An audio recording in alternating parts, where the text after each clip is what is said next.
भगवान गए हैं तो विदुर जी तो बाजार गए थे और उनकी पत्नी सलभा देवी स्नान कर रही थी। काकी जी कहते थे भगवान।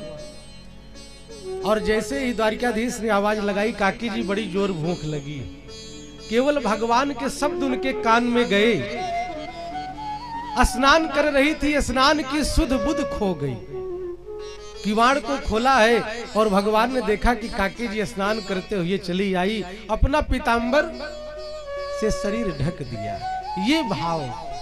और जैसे हम किसी के प्रति हमारा भाव हो कि यह अमुक व्यक्ति अगर मेरे भी घर आ जाए और इसका सेवा सत्कार करने का मुझे भी अवसर लगे, वही हाल विदुराणी का था। पूरे आंगन में एक लकड़ी का पाटा लेकर के भगवान से कहती कि प्रभु यहाँ बैठो, हे द्वारिकाधीश यहाँ जमीन कुछ टेढ़ी मेढ़ी है, आप यहाँ बैठो।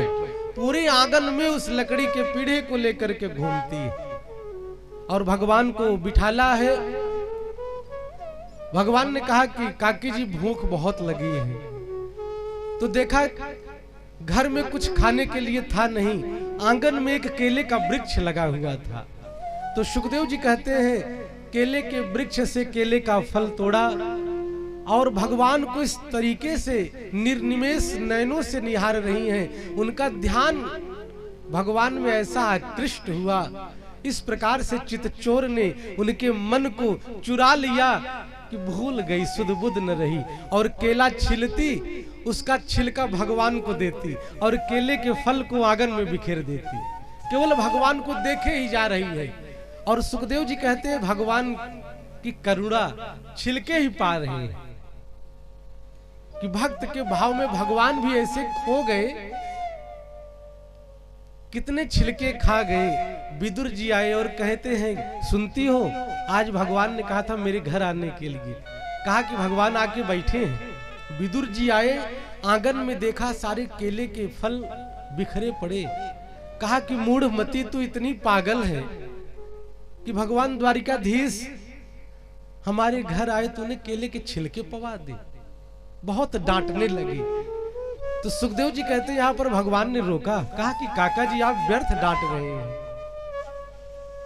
सत्य बताऊं तो काकी जी के हाथ से छिलके खाने का जो आनंद रहा, क्या बताऊं, इस द्वापर युग में काकी के जैसा भाव कहीं न दिखा।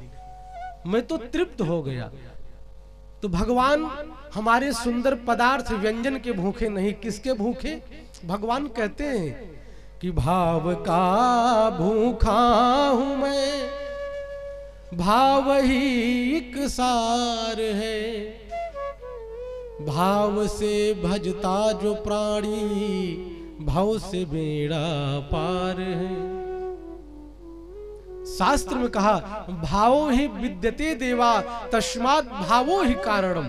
भाव की प्रधानता है। और भगवान ने कहा अगर आपका भाव नहीं तो आप चाहे सोने की थाली में 56 भोग लगा करके भगवान को दे दो, भगवान पाने वाले नहीं हैं। प्रभु कहते हैं कि भाव बिन सुनी पुकारे, मैं कभी सुनता नहीं।